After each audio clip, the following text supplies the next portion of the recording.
Hello everyone, this is Dr. Supriya Sonalika, Department of Political Science, YSNM College. Dear students, very good morning to all of you.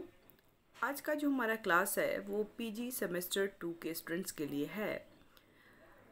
PG semester 2 के course का paper 5 जो है, जिसका code CC 201 है, जिसका नाम academic writing and communication skill है, उसके अंतर्गत यूनिट 7 की चर्चा आज की क्लास में हम लोग करेंगे। और 7 के अंतर्गत हमें डिसर्टेशन के बारे में पढ़ना है, जिसको लघु शोध प्रबंध या निबंध कहते हैं। और इसको हमें जानना है कि यह क्या होता है। यह क्लास जो है पीजी सेमेस्टर 2 के साथ साथ पीजी सेमेस्टर 4 यानी कि पीजी फाइनल ईयर के स्टूडेंट्स के लिए भी बहुत ही महत्वपूर्ण है, क्योंकि ये जो टॉपिक है डिसर्टेशन लघु शोध प्रबंध, तो ये पेपर जो है एक पेपर के रूप में, पेपर 16 के रूप में उन्हें यह बनाना है और उन्हें अपने 16 पेपर के रूप में एक डिसर्टेशन लघु शोध प्रबंध जो है वो तैयार करना है। तो उनके लिए भी ये बहुत इम्पॉर्टेंट है क्लास कि वो जाने कि किस तरह से डिसर्टेशन जो है हम लिखते हैं। हालांकि वो लोग पढ़े हैं अपने क्लास में, पिछले क्लासों में, लेकिन अगर उन्हें कोई कन्फ्यूजन है तो वो इस क्लास से भी फिर से दोबारा से जो अपना नॉलेज है उसको ले सकते हैं, अर्जित कर सकते हैं इस क्लास के माध्यम से। तो यह क्लास दोनों क्लास के लिए उपयोगी है, साथ ही साथ उन सभी बच्चों के लिए इम्पॉर्टेंट है जो लोग जो हैं अदर सब्जेक्ट्स के भी हैं, not only in political science, क्योंकि हर पीजी में सभी सब्जेक्ट्स में, लगभग सभी सब्जेक्ट्स में, चाहे वो सोशल साइंस के हों, साइंस के हों या ह्यूमैनिटीज़ के हों, उनको ये एक पेपर बनाना है। तो उन सभी बच्चों के लिए ये काफ़ी इम्पॉर्टेंट पेपर होगा। पेपर जो ये 5 है पीजी सेमेस्टर 2 के लिए, उसका यूनिट जो 7 है उसमें हमें सीखना है कि डिसर्टेशन जो है वो कैसे लिखते हैं। डिसर्टेशन आखिर है क्या, लघु शोध प्रबंध क्या है। तो लघु शोध प्रबंध क्या है, इसकी चर्चा हम लोग करते हैं। तो राजनीति विज्ञान या राजनीति शास्त्र में पीजी की डिग्री हासिल करने के लिए एक 5वें पत्र के रूप में पेपर 5, जिसको मैंने कहा, एक हमें इसमें जो यूनिट 7 जो दिया गया है उसमें हमने लघु शोध प्रबंध लेखन के बारे में पढ़ना है। और यह जो है कि लिखने के जो तौर तरीके हैं, लघु शोध प्रबंध लेखन के जो तौर तरीके हैं उसको सीखना है कि वो कैसे हम करते हैं। जबकि प्रत्येक विद्यार्थी, जितने भी विद्यार्थियों को किसी भी जो भी इस पेपर के होते हैं, सभी विद्यार्थियों को किसी एक चयनित समस्या पर एक लघु शोध प्रबंध की रचना करना अनिवार्य होता है इस पेपर के अंतर्गत। और जब हम पीजी फाइनल के 4th सेमेस्टर में जाते हैं तो पेपर 16 जो है उसमें आपको लघु शोध प्रबंध जो है वो बनाना कंपलसरी है, बनाना है आपको 16 पेपर में। और यहाँ हम पेपर 5 के रूप में यहाँ हम सीखते हैं कि कैसे उसको लिखना है। तो उसमें एक अनिवार्य होता है, इसलिए हम इसकी पढ़ाई करते हैं। और यह विद्यार्थी के भीतर शोध की प्रवृत्ति को जागृत करने, शोध के तौर तरीके को सीखने और उनका अभ्यास करने का एक स्वर्णिम अवसर होता है। लघु शोध प्रबंध अंग्रेजी के डिसर्टेशन शब्द का हिंदी रूपांतरण है और जिसका शाब्दिक अर्थ किसी विशिष्ट विषय पर लिखी गई एक लंबी औपचारिक रचना होती है, जो विशेषतः विश्वविद्यालय के डिग्री के प्राप्ति के लिए होता है। और सामान्यतः लघु शोध जो है प्रबंध जो है 60 से 80 पेज में पृष्ठों में लिखे जाते हैं। और यह एक लंबा जो है निबंध है, लिखा जाता है। और लगभग यह 60 से 80 पेज के अंतर्गत लिखने जाने वाला एक लघु शोध आलेख होता है, जिसे अनेक चरणों से होकर भली भांति अलग अलग चरणों में, स्टेप्स में इसको लिखे जाते हैं। और उन चरणों के से होता हुआ इसे गुजरना पड़ता है। और इसमें बहुत ज़्यादा ज़रूरी है कि बहुत ही सावधानी से, कुशलता से और निपुणता के साथ जो है इसको तैयार किया जाता है। यह विद्यार्थियों के लिए विश्वविद्यालय की डिग्री प्राप्त करने की अनिवार्यता तो है ही, साथ ही साथ यह उन्हें भावी शोध के लिए भी तैयार करता है। अगर पीजी करने के बाद कोई पीएचडी, एमफिल या पीएचडी करना चाहता है तो उसके लिए भी यह तैयार करता है, क्योंकि आगे जो हम लोग पीएचडी में थीसिस लिखते हैं वो इसी आधार पर लिखते हैं, इसी फॉर्मेट पे। तो एक तरह से कहिए तो ये हमें एक उसको सिखाने का एक प्रारूप है जो हमें एक पेपर के रूप में पीजी में फाइनल ईयर्स में पढ़ना होता है। अब है कि सबसे पहले हम जो है वो देखते हैं, इसके व्यवहारिक पहलू की चर्चा करते हैं। तो लघु शोध प्रबंध लेखन के कुछ व्यवहारिक जो पहलू हैं वो है उसकी लघु शोध प्रबंध की रचना के महत्वपूर्ण कुछ व्यवहारिक चरण होते हैं, स्टेप्स होते हैं। उसको लिखने के कुछ तरीके होते हैं, और वो तरीके क्या होते हैं, तो उसमें जो सबसे पहला जो स्टेप्स होता है वो होता है, जो पहला चरण होता है वह है विषय का निर्धारण। तो विषय, सबसे पहले हम किसी विषय का निर्धारण करते हैं। तो विद्यार्थी अपनी वरीय शिक्षकों, शिक्षिकाओं और अपने निर्देशक जो उसके गाइड होते हैं, निर्देशक की सलाह सहायता से लघु शोध प्रबंध के विषय का निर्धारण करता है।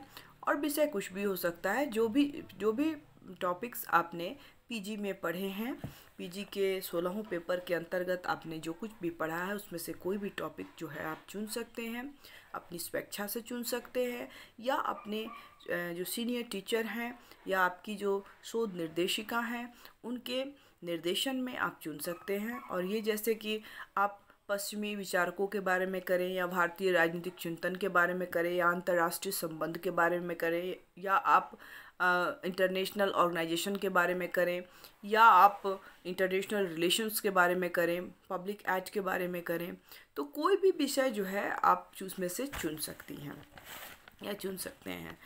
इसके बाद ये पहला स्टेप हो गया। इसके बाद आता है दूसरा चरण, और शोध की दूसरे चरण में समस्या का, जो शोध की समस्या है उसका चयन होता है। पहले तो हमने विषय चुन लिया, उसके बाद हम लोग उस समस्या को चुनते हैं कि कौन सा हम टॉपिक चुनेंगे, कौन सा हम विषय चुनेंगे। तो आमतौर पे शोध की समस्या बिल्कुल नई या अछूती नहीं होती है, ठीक है, क्योंकि यह विद्यार्थी को अपने उच्चतर कक्षाओं के पाठ्यक्रम में सम्मिलित विषयों में से ही अपने लिए शोध की समस्या का चयन करना होता है, और इस तरह से वो चुनते हैं। जैसा कि मैंने आपको बताया कि जो भी 16 पेपर आपने पढ़ा है उसमें से कोई भी विषय आप चुन सकती हैं, आप स्वतः अपनी इच्छा से भी चुन सकती हैं। और अगर आपको चुनने में कोई प्रॉब्लम हो रही है तो आप अपने जो सीनियर टीचर हैं उनसे इस बारे में बात कर सकती हैं। साथ ही साथ आपकी जो निर्देशिका होंगी, चूँकि इसमें एक निर्देशिका चुना जाता है जब भी हम लघु शोध प्रबंध करते हैं, तो सबसे पहले तो हमें एक निर्देशिका जो हमारे गाइड करते हैं टीचर, जो इनका चयन करना होता है, और उसके आधार पे जो सजेशन करते हैं, और आपकी जो इच्छा होती है, जिस विषय में आपकी अच्छी पकड़ होती है, जिस विषय में आपकी रुचि होती है, उससे संबंधित आप विषय का चुनाव जो है, समस्या का चुनाव करते हैं। इसके बाद ये दूसरा जो चरण है के बाद जो स्टेप्स आता है, चरण आता है, जो तीसरा चरण आता है वो होता है साहित्य सर्वेक्षण का, रिव्यू लिटरेचर जिसको कहते हैं इंग्लिश में। और इसके अंतर्गत क्या करना होता है, तो इसके अंतर्गत जो विद्यार्थी द्वारा चुनी गई जो भी समस्या होती है, और उस समस्या के अंतर्गत कुछ पुस्तकों का अध्ययन करना होता है। आपने जो भी समस्या चुनी है उस समस्या पर अगर कोई पुस्तकें पहले लिखी गई हैं किसी राइटर की, तो उन पुस्तकों को आपको पढ़ना होता है, जिसको हम रिव्यू ऑफ लिटरेचर कहते हैं। और उन पुस्तकों को 2-4 स्तरीय पुस्तकों को का अध्ययन करना आवश्यक होता है, और उनका उनसे जो इम्पोर्टेंट चीज़ें होती हैं उनका नोट बनाने की भी सलाह जो है इस स्टेप में करना होता है, तीसरे चरण में करना होता है। इसके बाद शुरू होता है इसका चौथा चरण। चौथा चरण जो होता है वो होता है उपकल्पना का निर्माण या उपकल्पना, जिसको इंग्लिश में हाइपोथेसिस कहते हैं। साहित्य सर्वेक्षण द्वारा विद्यार्थी को अपने लघु शोध प्रबंध की समस्या की भली भांति जो है वो ज्ञान हो जाती है और इसके आधार पर वह जो है उपकल्पना का निर्माण करता है। उपकल्पना का निर्माण करता है और उपकल्पना ही वास्तव में वह धुरी होती है जिसके चारों तरफ जो है वो रिसर्च जो है, शोध की जो प्रक्रिया है, वो हमारा पूरा डिसर्टेशन वर्क जो है वो घूमता रहता है। हमने जो भी समस्या से संबंधित परिकल्पना का निर्माण किया है उसके इर्द गिर्द ही हमारा रिसर्च जो है वो चलता रहता है। तो यह बहुत ही इम्पोर्टेंट एक चरण होता है। और इसके बाद बारी आती है पांचवें चरण की, और पांचवें चरण में शोध की रूपरेखा तैयार की जाती है कि आप शोध कैसे करेंगे, किस पद्धति से करेंगे, किस मेथड से करेंगे। इन सभी चीज़ों का जो है इसमें एक रूपरेखा तैयार कर ली जाती है। जैसे कि हम लोग जब हम घर भवन का निर्माण करते हैं तो उसके पहले हम लोग उसका डायग्राम ड्रॉ करते हैं। तो जस्ट लाइक हम इस चरण में भी शोध की जो रूपरेखा को कैसे हम करेंगे, कौन से मेथड्स यूज़ करेंगे, कौन से टेक्निक्स यूज़ करेंगे, तकनीक यूज़ करेंगे, कौन सा हम तथ्यों को संग्रह करने के लिए कौन सा हम जो है सेकेंडरी डाटा लेंगे, प्राइमरी डाटा लेंगे। तो वो पूरा एक रूपरेखा तैयार करने का कार्य जो होता है इस चरण में आपको पांचवें चरण में किया जाता है। और इसके अंतर्गत विद्यार्थी लघु शोध कार्य किस प्रकार संपन्न करेगा, वह किन किन विधियों या पद्धतियों का प्रयोग करेगा तथा आरंभ से अंत तक उसके शोध का स्वरूप क्या होगा, इन सभी सवालों का जवाब सम्मिलित होता है। इन सभी सवालों का जवाब सम्मिलित होता है। तो ये उसका पांचवा चरण होता है। इसके बाद आता है छठा चरण, और छठा चरण जो होता है वह होता है तथ्यों के संग्रहण एवं उनके विश्लेषण। तथ्यों का संग्रहण और विश्लेषण का ये होता है छठा चरण। और छठे चरण के अंतर्गत ये जो है तथ्यों का संग्रहण तथा विश्लेषण, इसके अंतर्गत विभिन्न स्रोतों से तथ्यों और आंकड़ों को जो है वो संग्रह जो किया गया होता है और फिर उन तथ्यों के आधार पर हम विश्लेषण से प्राप्त परिणामों को प्राप्त करते हैं तथा साक्ष्यों के आधार पर जो भी डेटा हमें मिले हैं, जो भी तथ्य हमने संग्रह किए हैं, उस तथ्यों के आधार पर क्या हमें रिजल्ट मिलता है के आधार पर हम उपकल्पना जो हमने बनाई थी, हाइपोथेसिस जो हमने बनाई थी चौथे चरण में, उसको हम उसका परीक्षण करते हैं कि क्या हमने जो धारणा बना रखी है, उपकल्पना बना रखी है, वो सही है या गलत है। तो इसका परीक्षण किया जाता है। ये जो है आपके छठे चरण में जो भी हमें तथ्य मिलते हैं, हमने तथ्य जो संग्रह किया है उस तथ्यों के विश्लेषण से, व्याख्या एंड विश्लेषण से हम एक फाइंडिंग्स पर पहुंचते हैं, एक कंक्लूजन पे पहुंचते हैं। ठीक है। तो इसके बाद आता है सातवां चरण। सातवां चरण में हम निष्कर्ष के रूप में लिखते हैं। जो भी फाइंडिंग्स हमें मिलते हैं उसको हम निष्कर्ष के रूप में डिसर्टेशंस में लिखते हैं। ये सातवें चरण के रूप में, निष्कर्ष के रूप में। ठीक है। तो इस तरह से ये 7 चरणों का होता है। इसके बाद हम थोड़ी सी चर्चा करते हैं। ये तो उसका स्टेप्स हैं, डिसर्टेशन कैसे लिखेंगे, कैसे बनाएंगे, उसका एक स्टेप्स है। अब इसके बाद हम लोग जो लघु शोध प्रबंध की विधियां हैं, जो विधियां हम लोग यूज़ करते हैं, जो भी की गई हैं, सामान्यतः इसके लेखन की शुरुआत कैसे करते हैं इसकी चर्चा करते हैं। तो सबसे पहले जब हम डिसर्टेशन पेपर लिखते हैं, अपना लघु शोध प्रबंध जब हम लिखते हैं, तो इसकी शुरुआत हम लोग सबसे पहले भूमिका से करते हैं। भूमिका या परिचय जिसको कहते हैं, उससे हम करते हैं। और भूमिका में जो है वो 10 जो है मुख्य बिंदु लिखे जाते हैं। उसमें जो भूमिका हम लिखेंगे उसमें 10 बिंदुओं को शामिल करते हुए लिखते हैं। शुरू में ही मैंने बताया कि डिसर्टेशन जो है वो स्टेप्स में लिखा जाता है। और कोई भी जो शैक्षणिक लेखन है उसके कुछ फॉर्मेट होते हैं। तो इसमें जो हम पहला जो भूमिका लिखते हैं, उस भूमिका के अंतर्गत जो है 10 प्रमुख बातों को उसमें हमें इंक्लूड करना होता है। जिसमें सबसे पहला जो बात हम लिखते हैं, सबसे पहले हम विषय की अद्यतन स्थिति क्या है, आज उसकी स्थिति क्या है, जिस समस्या को हमने चुनी है उसकी अद्यतन स्थिति की चर्चा करते हैं, वर्णन करते हैं। इसके बाद हम लोग लघु शोध प्रबंध की समस्या का वर्णन करते हैं। हमने जो भी समस्या ली है उस समस्या का वर्णन करते हैं दूसरा जो इस बिंदु पे। तीसरे, और इसको इस समस्या से ये जुड़े बड़े स्पष्ट और सीधे तरीके से अंकित किया जाता है कि उसके जो समस्या है वो समस्या क्या है। तो इसके बाद जब आता जो है वो जो हम तीसरे बिंदु पे जो है हम अध्ययन कार्य के उद्देश्य और प्रेरणा का वर्णन करते हैं। तो हम लोग इसका वर्णन अच्छे से बिल्कुल स्पष्ट रूप में करते हैं कि इसका उद्देश्य और प्रेरणा क्या है, जो हमने समस्या चुनी है, जो हम रिसर्च कर रहे हैं, जो हम शोध कर रहे हैं, या जो भी हम डिसर्टेशन लिख रहे हैं।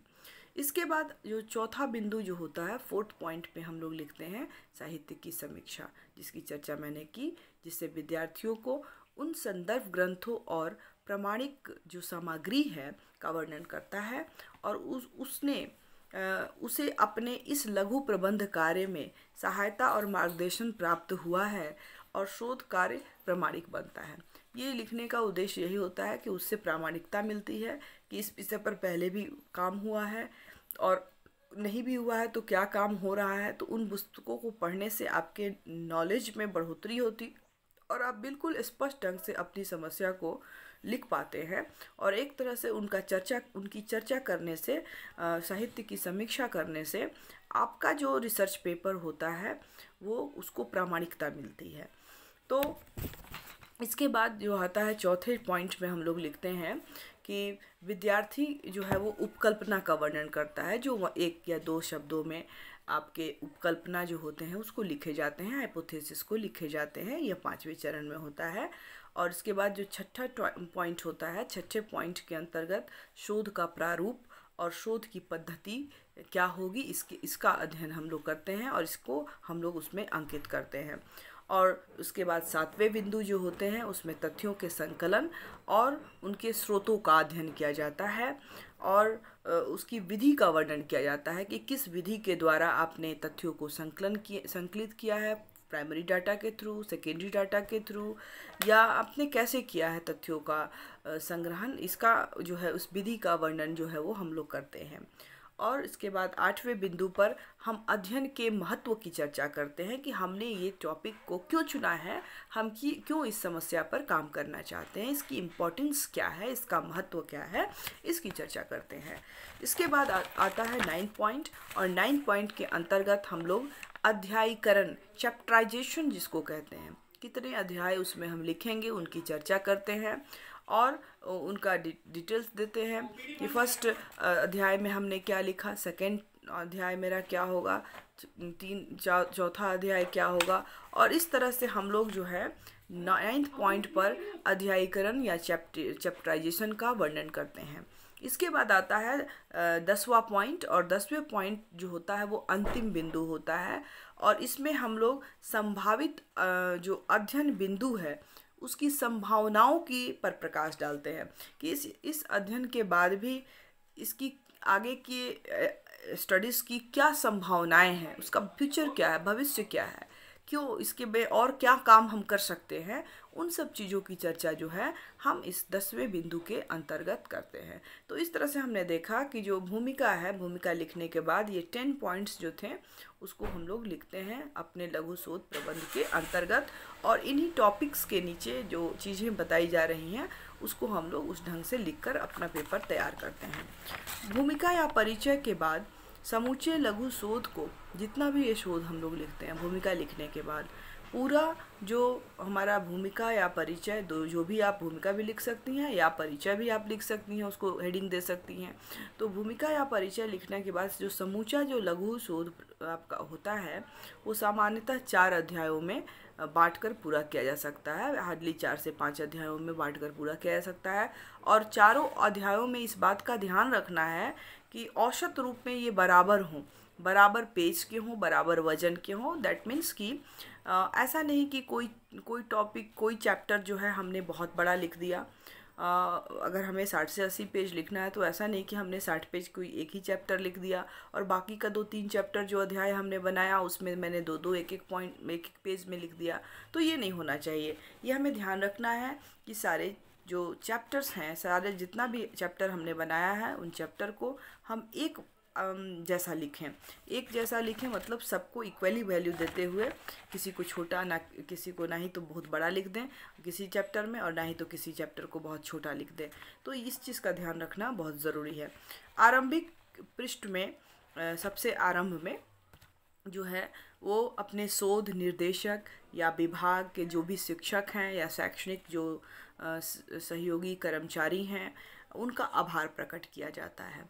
जब आपका चैप्टर भूमिका शुरू होने से पहले, उसके पहले हम आभार जो है वो लिखते हैं और ये आभार हम अपने जो हमारे शिक्षिकाएं हैं, शिक्षक हैं या हमारे डिपार्टमेंट के जो लोग हैं जिनसे हमने मदद ली है इस शोध को करने में, या हमारे जो पेरेंट्स हैं, उन सभी के प्रति हम आभार ज्ञापन करते हैं, आभार देते हैं, प्रकट करते हैं। और जिनके सहयोग से, जिनके मार्गदर्शन से या जिनके निर्देशन से की मदद से हमने लघु शोध प्रबंध का कार्य पूरा किया है।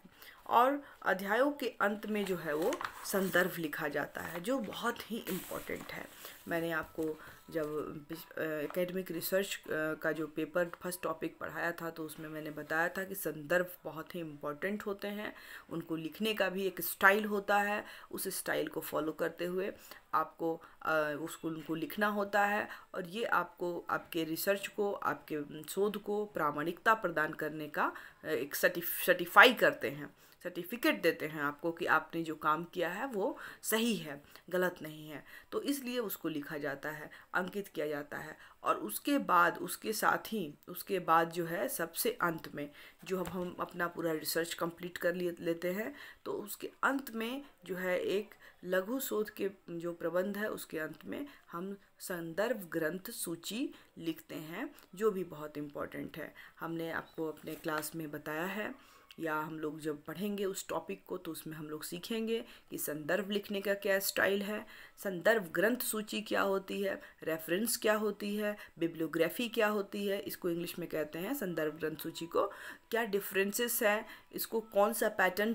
फॉलो करते हैं हम लिखने के लिए। इन सारी चीज़ों को हमने पहले अपने अध्यायों में सीखा है और उसी को ध्यान में रखते हुए हमें संदर्भ ग्रंथ सूची भी लिखनी होती है। और ये सभी हमारे रिसर्च को, हमारे शोध को वैधानिकता प्रदान करते हैं, प्रामाणिकता प्रदान करते हैं कि हमारा शोध जो है मौलिक है। उसके बाद उन सभी संदर्भ ग्रंथों इसमें लिखा किया जाता है तो उसमें जितने भी बुक्स का यूज हमने किया है, जितने भी सूचनाओं को जहाँ से हमने एकत्रित किया है, उन स्रोतों का विस्तृत विवरण दिया जाता है। कहाँ से हमने लिया, संदर्भ ग्रंथ सूची में क्या होता है, पुस्तकों तथा सूचनाओं या अन्य स्रोतों का विस्तृत विवरण दिया जाता है और जिनसे सूचनाएं हमने प्राप्त की है। साथ ही साथ विद्यार्थियों को पूरा लघु शोध प्रबंध स्वयं अपने द्वारा अपने ही शब्दों में अनिवार्य रूप से लिखना चाहिए। बहुत ही इम्पॉर्टेंट है, अपने द्वारा अपने ही शब्दों में अनिवार्य रूप से लिखना चाहिए। और किसी भी प्रकार की नकल वास्तव में बौद्धिक चोरी होती है। अतः आप किसी भी लेखक, विद्वान या शोधकर्ता आदि के विचारों का तथा उनके शब्दों का अगर आपने अपने शोध में प्रयोग करते हैं तो उन्हें उसका श्रेय अवश्य देना चाहिए। और यही श्रेय देने का तरीका रेफरेंस होता है, ठीक है, तो देना चाहिए। और याद रखें कि लघु शोध प्रबंध लेखन आपको शोध के तौर तरीके सिखाता है और आपकी जो खोजी मानसिकता है, जो किसी विषय को लेकर जो आपके दिमाग में जो प्रश्न उठते हैं, खोजी जो मानसिकता है आपकी, उसको परिपक्व बनाते हैं और स्वतंत्र चिंतन शैली आपके अंदर जो है वो विकसित करने का जो है वो अवसर आपको प्रदान करता है लघु शोध प्रबंध। तो इस अपॉर्चुनिटी को आपको हर हाल में इसका सही यूज़ करना चाहिए, स्पेशली उन स्टूडेंट्स के लिए जो आगे की हायर एजुकेशन लेना चाहते हैं और आगे पढ़ाई करना चाहते हैं। तो इस चीज़ को ध्यान रखना, क्योंकि ये आपके अंदर जो है स्वतंत्र चिंतन शैली को विकसित करते हैं, और विकसित करने का एक आपको अपॉर्चुनिटी मिलता है पीजी सेमेस्टर 4 में, या जिसमें आप एक 16 पेपर के रूप में आप डिसर्टेशन को बनाती हैं, लघु शोध को। अतः आवश्यक है कि इस अवसर का आप जो है वो पूरा लाभ उठाएं और मौलिक लघु शोध कार्य संपन्न करने का जो है वो प्रयास करें। और इसमें जैसे कि मैंने बताया कि ये बहुत ही इम्पोर्टेंट पेपर है, बहुत इंटरेस्टिंग पेपर है। आपका काम आपका खुद का काम होना चाहिए, मौलिक होना चाहिए, और उसको आपको अपनी भाषा में, सरल भाषा में लिखना चाहिए। इससे आपकी मानसिकता, आपकी सोच, आपकी बौद्धिकता, इसमें सब में आपको फ़ायदा होगा, आप उसकी बढ़ोतरी होगी। किसी चीज़ को सोचने के आपके नज़रिए, तौर तरीके, इससे एग्ज़ामिनर को पता चलता है। तो ये आपके लाइफ में, डेली लाइफ के, एकेडमिक लाइफ के लिए तो इम्पॉर्टेंट है ही, आपके डेली लाइफ में भी आप बहुत सारी चीज़ों को जो है इसके माध्यम से सीखती हैं। नई चीज़ों को सीखने, जानने का जो आपका किसी भी इंसान, व्यक्ति का नेचर होता है, तो वो उसको ये फुलफ़िल करता है। तो ये बहुत ही इम्पॉर्टेंट पेपर है, और इसमें बहुत सारी सावधानियां हैं, लिखने की शैलियां हैं, उसको ध्यान रखना है। और काफ़ी सावधानियां हैं, सावधानीपूर्वक बहुत अच्छे से स्पष्ट रूप में सब कुछ लिखने का प्रयास इसमें करना चाहिए। और इस तरह से आपको जो ये अपॉर्चुनिटी मिलती है कि आगे की पढ़ाई आप कर सकें, और उसके लिए एक बेस तैयार किया जाता है जो आपको पीजी सेमेस्टर 4 के 16 पेपर के रूप में, डिसर्टेशन के रूप में, लघु शोध प्रबंध के रूप में आपको ये मौका मिलता है कि आप उस चीज़ को सीखें, ताकि आप अपनी आगे की भी पढ़ाई कर सकें। तो आई होप आप लोग इसका सही उपयोग करेंगे, इसका लाभ उठाएंगे, सीखेंगे और नई चीज़ों को सीखेंगे और अच्छे से उसको करेंगे। इसी विश्वास के साथ आज का क्लास हम लोग यहीं समाप्त करते हैं। नए टॉपिक के साथ बहुत जल्द हम फिर मिलेंगे। तब तक के लिए घर में रहें, सुरक्षित रहें, पढ़ते रहें। Thank you all of you.